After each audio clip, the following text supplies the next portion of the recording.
கடன் இந்த வார்த்தையை கேட்டாலே நமக்குள்ள ஒரு சின்ன பயம் வரும் இல்லையா? ஆனா இன்னைக்கு அந்த பயத்தை தூக்கி போட்டுட்டு கடனை ஒரு பவர்ஃபுல் டூலா, அதாவது நம்ம வளர்ச்சிக்கு தேவையான ஒரு எரிபொருளா எப்படி மாத்துறதுன்னு பார்க்கிறோம். வாங்க இந்த விஷயத்த ஒரு புது ஆங்கிள் அலசி ஆராயலாம். நான் கடன் இல்லாதவன். இது ஒரு உணர்ச்சி. யோசிச்சு பாருங்க, எனக்கு கடன் இல்லைன்னு சொல்லும்போது மனசுக்குள்ள ஒரு பெரிய நிம்மதி வரும். அது ஒரு கணக்கு வழக்கு இல்ல, அது ஒரு ஃபீலிங், ஒரு எமோஷன். இந்த ஒரு பாயிண்ட வச்சுதான் நம்ம இன்னைக்கு மொத்த விஷயத்தையும் பார்க்க போறோம். நம்மள பல பேரு, ஏன் நம்ம அப்பா அம்மா ஜெனரேஷன்ல கூட என்ன சொல்லி கொடுத்தாங்க? வாழ்க்கையில செட்டில் ஆகுறதுனா என்ன, கடனே இல்லாம இருக்கிறதா பெரிய சக்சஸ்ன்னு நினைச்சிட்டு இருக்கோம். இது ஒரு ரொம்ப காமனான நம்பிக்கை, அதுல தப்பே கிடையாது. ஆனா இங்கதான் ஒரு முக்கியமான கேள்வி வருது. நம்மளோட கோல் உண்மையிலேயே டெட் ஃப்ரீயா இருக்கிறது மட்டும்தானா, இல்ல ஒரு வசதியான ஒரு செழிப்பான வாழ்க்கைய வாழ்றதா?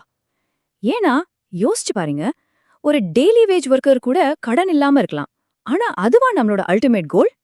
சோ இந்த கேள்விக்கு பதில் எங்க இருக்குன்னா, நம்ம கடனை எப்படி பாக்குறோங்கிற அந்த மனநிலையில தான் இருக்கு. ரெண்டு மைண்ட் செட் தான். ஆனா அது எப்படி நம்மளோட ஃபைனான்ஷியல் ஃபியூச்சரே மொத்தமா மாத்துதுன்னு இப்ப பாப்போம். ஒரு பக்கம் எமோஷனல் மைண்ட் செட், இவங்களுக்கு கடனுங்கிறது ஒரு டென்ஷன், ஒரு தலைவலி, ஒரு ரிஸ்க். இன்னொரு பக்கம் growth மைண்ட் செட், இவங்களுக்கு கடனுங்கிறது ஒரு டூல், ஒரு ஆயுதம், ஒரு ஃபைனான்ஷியல் மெச்சூரிட்டி. பாருங்க, ஒன்னு பயத்துல இருந்து வருது, இன்னொன்னு கணக்கு போட்டு வருது. சரி, இதெல்லாம் கேட்க நல்லா இருக்கு. ஆனா கணக்குப்படி இது ஒர்க் அவுட் ஆகுமா? வாங்க ஒரு சிம்பிள் மேட்ச் பாப்போம். உங்க கையில கொஞ்சம் பணம் இருக்கு. அதை வச்சு 8% வட்டி இருக்கிற ஹோம் லோனை சீக்கிரம் அடைக்கிறீங்க. ஓகே, உங்க வட்டி குறையும். ஆனா அதே பணத்தை எடுத்து 12% ரிட்டர்ன் தர்ற ஒரு நல்ல மியூச்சுவல் ஃபண்ட்ல போட்டீங்கன்னா என்ன ஆகும்? இங்க உங்க பணம் காம்பவுண்ட் ஆகி வளரும். சோ எங்க வச்ச பணம் அதிகமா வளரும்? இங்கதான் விஷயமே இருக்கு. அப்படின்னா எல்லா கடனும் ஒண்ணுதான் அர்த்தமா? நிச்சயமா கிடையாது. ரொம்ப சிம்பிளா சொன்னா, கடன்ல நல்ல கடன், கெட்ட கடன் அப்படின்னு ரெண்டு வகை இருக்கு. நீங்க அந்த பணத்தை வச்சு என்ன பண்ண போறீங்கங்கிறது தான் அது நல்லதா கெட்டதான்னு முடிவு பண்ணும். முதல்ல கெட்ட கடன்னா என்னன்னு பாப்போம். இது ரொம்ப சிம்பிள். எந்த கடன் உங்க எதிர்கால வருமானத்தை இன்னைக்கே சாப்பிடுதோ அது கெட்ட கடன். உதாரணத்துக்கு, ஒரு புது போன், ஒரு ஃபாரின் ட்ரிப், கிரெடிட் கார்டுல வட்டிக்கு வட்டி கட்டுறது.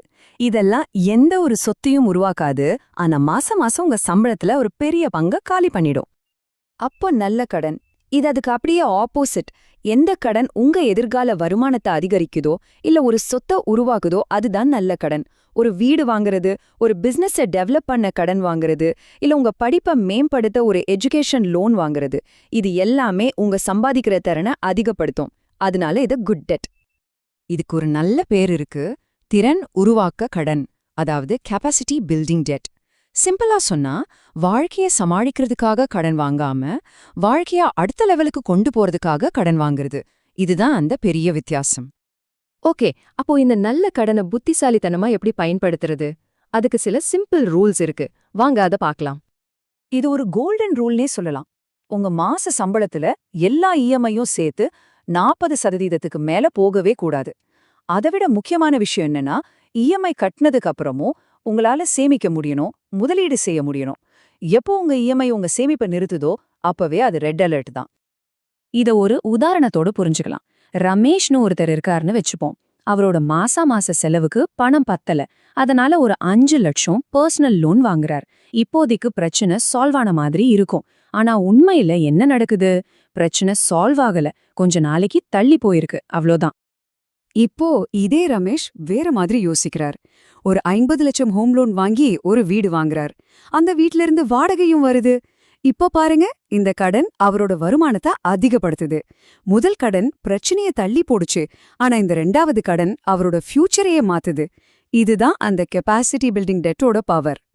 சில நேரங்கள்ல ஒரு அவசரத்துக்கு கடன் வாங்குறது தவிர்க்க முடியாதது. அது ஒரு சர்வைவல் டூல் மாதிரி. அதனால நாம எப்பவுமே லோன் ரெடியா இருக்கணும். அப்படின்னா என்ன? ஒரு நல்ல சிபில் ஸ்கோரை மெயின்டைன் பண்ணணும், டாக்குமெண்ட்ஸ் எல்லாம் அப்டேட்டடா வச்சுக்கணும். இப்படி இருந்தா ஒரு கஷ்டமான நேரத்துல நம்ம சொத்தை விற்காம கம்மி வட்டியில கடன் வாங்கி ஈஸியா சமாளிச்சிடலாம். கடன் தயாரா இருக்கிறதுக்கு அர்த்தம் நீங்க கடன் வாங்க போறீங்கன்னு இல்ல. இதுக்கு என்ன அர்த்தம்னா, திடீர்னு ஒரு அவசரம், ஒரு நெருக்கடி வரும்போது உங்களுக்கு கடன் வாங்குற தகுதி இருக்குன்னு அர்த்தம். இன்னைக்கு நிலைமைக்கு இது ஒரு முக்கியமான உயிர்வாழும் திறன்.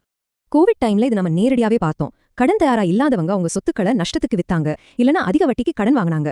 ஆனா கடன் தயாரா இருந்தவங்க ஈஸியா குறைஞ்ச வட்டியில கடன் வாங்கி அவங்க சொத்துக்களை பத்திரமா பாத்துக்கிட்டாங்க. இதுவரைக்கும் நாம தனிநபர் கடனை பத்தி பார்த்தோம். இப்போ கொஞ்சம் பெரிய லெவல்ல யோசிப்போம். கடனை ஒரு எமோஷனை பார்க்காம ஒரு சிஸ்டமா எப்படி பெரிய பெரிய கம்பெனிகளும் ஏன் நம்ம அரசாங்கமும் கூட பயன்படுத்துதுன்னு பார்க்கலாம். இந்த ஒரு வரியை நல்லா கவனிங்க.